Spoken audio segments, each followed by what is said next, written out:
Elhamdülillahi Rabbil alemin ve salatu ve selamu ala seyyidina seyyidil enbiya vel mursalin ve ala alihi ve sahbihi ecma'in. Muhterem Müslümanlar oğlum elhamdülillah ve minna aydımının yakınlap gelişi. Bu her bir Müslümana xartan xas biz Hanefi mezhep boyunca yaşap veren Müslümanlara öz mezhep boyunumuzca şey aytnamadı ya kurbanlık aydımıdı, haçan tutmalı. Ya şu tuğratında aradamız haçan başlamalı, arada aydımız haçan tutmalının hakkında xartan xas şu üç yağdayın hakkında bir Hanefi mezhebin boyunca bir bilmez zatlamız var. Ta ki her bir kefe gidip biz ağlanıp ertekun uy men beyttim nece bulur kamyenki deyip de başarıyı bolup durmur ya. Geçenki jelesede ol ayın 28'in bolýanlygy ya bolmaýanyň hakynda 31'in bolmaýanyň hakynda 29'un 30'un hakynda näme ýagdaý ortaga gelýän hakynda mezhep boýunça başardyny açyklap berdi musulmanlar.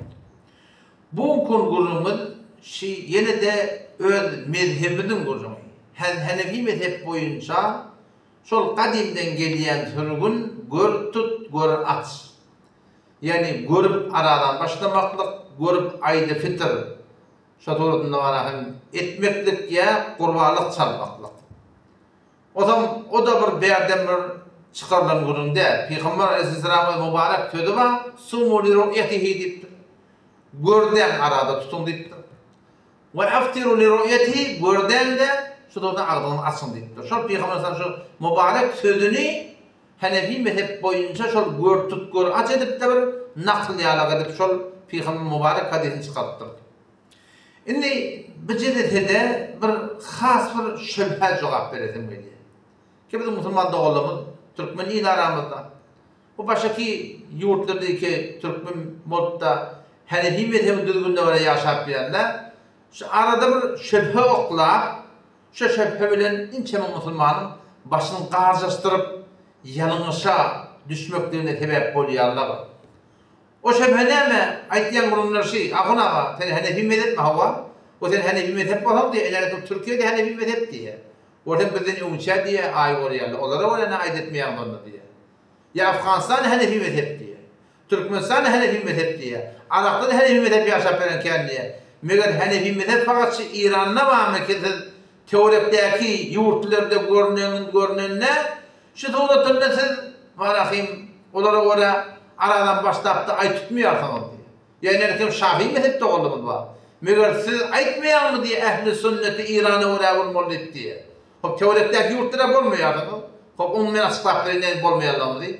Şu İran'ın öyle için Şafii mezhepte oldunuz var ileri vakada. Ben de Rabbas tarafta hop ehli sünnet görsen bolya da ne onlara oraya bolmayan deyip orta şüphe oklap İnçeme Müslüman doğuldum diye yanlış oklap oradan bir gün önce ağzına çıkmaklığa ya şoňa mene bir gün önce kurbanlık çalmaklığına sebep bolýarlar.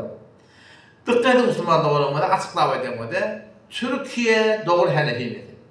Ýöne Türkiye Hanefi mezhep bolmaklygy bilen şu aýyň meselesinde Hanefi mezhebin düzgünden ýaglygy. Hanefi mezhep görtüt göraç bolýar. Peygamber Aleyhisselam mübarek hadisinde wara bolýar. Emma ola felekiyat bilen, nücumiyat bilen, yıldızlar hesabı bilen görsen neçil önce falanın ayıp bolacak, falanın kurbanlık bolacak, falanın arada tutmalı elam edildi. Şu taydan biz Türkiye öyle bolmaýar. Şimdi bilen ama diýerler. Peygamber aýtýan gurum, yani bir yanlış gurum. Kafle diýerler, hop size felekiyatları öyle bolamalla. Yıldızlardan da ilim peşref edipdir. Siz de onun kömek almayarsınız. Yok, elhamdülillah biz onun kömek alýas. Ýöne Peygamber Hudaýsan şu mübarek sözü gör tut gör aç diýip aýdany, o çaga şu gödüm gurnuny. İkinci Peygamber Hudaýsan başy mübarek hadis var. İnna ummetun ummiyye la nahsibu ve la naktub diýipdir. Biz şu aýyn hakynda aýdan gurnuny, biz bir ummi ummet hesap kitap bilen aýyn hakynda Peygamber Hudaýsan biz sürgün sürmeýär diýen gurnuny aýdypdyr. Baty Peygamberden söz beripdir diýämi? Bu taýda aklymyzy işletmege kenara goýup şu sürgüne wara amal etýär. Gör tut gödüm bilen gör aç şuhdaýdan meni gödü bilen diýip baragym şu manan berdi. Şu hesap kitabı Peygamber Hudaýsan şuna hakynda zaý ýok diýipdir. Oňa da Türkiýanyň ulemalary şu mesele hakynda Hanefi mezhebiniň aňyndan gelýän sürgünden ýadyp başga bir sürgüne giýerler. Bu Şafii mezhepte oğlum ki İran zeminine yaşar gelip yerler. Bender Abbas tarafta onu da kıyınandak da kullen ehl-i sünnetin tertibine asan Mekke bile ne olana işi yok. Ne çoğun evunça palanın ayt, palanın arada, palanın kurbanlık deyip öyle eylem etti yerler. O buraya demek şöyle naram bulup ayttım. Bir gurur verdim şunun hakkında. Hem Türkmençe verdim hem Farsça verdim. Kardeş dedim. Lağal yadiyarsanız dedim. Şöyle Cunub ehl-i sünneti İran etmedim. Kulli ehl-i sünneti İran'ı bir yapmam dedim. Biliyorsun kalemde orada da çok gururun kulak astılar. Betonla Türkiye'deki Müslüman da olamaz. O Şafii mezhepte olamaz. Bula Hanefi mezhebin sürgününe göre değil. Şu taydan şuna aytlayan kevni şu meselede kabul edilmiyor Müslüman da olamaz. Nerede da Türkmenistan mı? Türkmenistançılardan emeğin haberim var. Türkmenistan'ın sürgünü Mekke oraya oluyor. Mekke gördüm etiyerler, tuttum etiyerler, açtım etiyerler. Kebedin sürgünümüz ol değil yani. Arak olsun, her yer olsun. Mekke'nin ödünne bir takriben bir 15 yıllarından oturuşurlu, alem cihanın ulamalarının şahını oturuşup, ahırda bir sürgün tuttu var, emda kol çekip çıdoğratında var, fetva verdiler ki her kim ehl-i sünnete, yurdu bilen bolmalı fetva verdiler. Otom şu taydan Mekke oraya bolmayalımız da, ya Irak oraya bolmayalımız da, ya Afganistan'a oraya bolmayalımız da, ya da Afganistan kendi hop devlet İslami olur. Hanefi mezhep, onları ne oraya bolmayalımız diyen grup Müslümanlar onda cevap şey. Yani Afganistan, orada ılımlı adamdan aytlayan grubuna göre, şola İran'dan 50 metrede göğündü diye. Yani mümkün şola ayı gördün ki bir görüp başarmaydı. O suratını da bol oluyor. Öteni şola başladı olduğunda bedeni uçak burun gördüler. Bir ne ettiler? Bir aynı Hanefi mezhebi düzgününe göre 29'unu gözlediler. İran'da şol görünü. Onlar da bulutlar bulansam görüp başarmadılar. Öyle mezhebine amal etmeden çürüyüm. 29'unu sen burun 30'unu doldurdular. Peygamber hadisine göre ona şemme olaydı ettilerle bir zımma onu inşallah edildi. O da şu tane Müslümanlar oğlum. Yani biz ehl-i sünnet ve cemaati Hanefi mezhebe gerekli şey. Ki bir de öyle mezhebine amal edeyini. Sitadı ru'yet var, ru'yeti istihlal var, ay görmekten hakkında 3 milyonlar var, Khurasan'da var, Beluçistan'da var, Türkmen Sahra'da da var. Şunun hemmeden bir çıkıntı yükürttü, şankına fetva vermektedir var. İnşallah Teala biz öz sürgünümüzde oraya, öz mezhebine oraya amal etmektedir gerekir. Olmuşlar da bir adada yüreğini kıynandırıyan da var. Geçen aradaydı. Geçen kilerde bol elbette. Hat geçen aradaydı. Bunlar gururlu oldu. O zaman şunda neçe nefer menden devurup şu mesela hakkında sonra da ahunağa Mekke Medine açtı sen ne açmadın diye da. Şu Türkmen idaresine kıynandık da şu fitneyeni şu ihtilafı oklap Mekke orta bolya deyip bana sürgün turup Türkmen idaresine bir ay neçe olan kabarı 20 yıl bollu mu ka? İhtilaf oklap bir yerler Mekke Medine'de göründü ki dediler. Onları ne var Mekke var Medine var açmayan deyip bana sonra ödülüldü. Ben de dedim bak kardeş dedim. Şu Türkmen ilanatını Mekke, Medine oraya açıya deyip aytiyalar dedim. Dünyanın her küncünde var tek bir açıya deyip aytiyalar dedim. Halbuki şokebi dedim. O yıl Afganistan dedim. Bir gün evunçak. Bana hem sonra Mekke bile farklı oldu. Ama şu Afganistan'da oraya şöyle bolmadı dedim. Aytiyan keplerine öldürdü amal edenak dedim. Ondan sonra o dedi ahuna dedi. Dünya dedi kullu dünya. Bir eyle bir üyalak birbirine havalaştırırlar. Ne bildiği suratında Mekke dediğine var bolmalı. Şeyle orada boldu da ben kardeş dedim. Nestene video ivereyim ben sana dedim. İverdim öyle. O da dedim Mekke muftileri, Medine muftileri hem fetva verip o dedim. Her kim öz yurdu bilen, öz ehli sünneti bilen bolmalı ya. Ben sen kim dedim Mekke'ye oraya deyip Mekke muftileri sen aydana ter fetva verdi.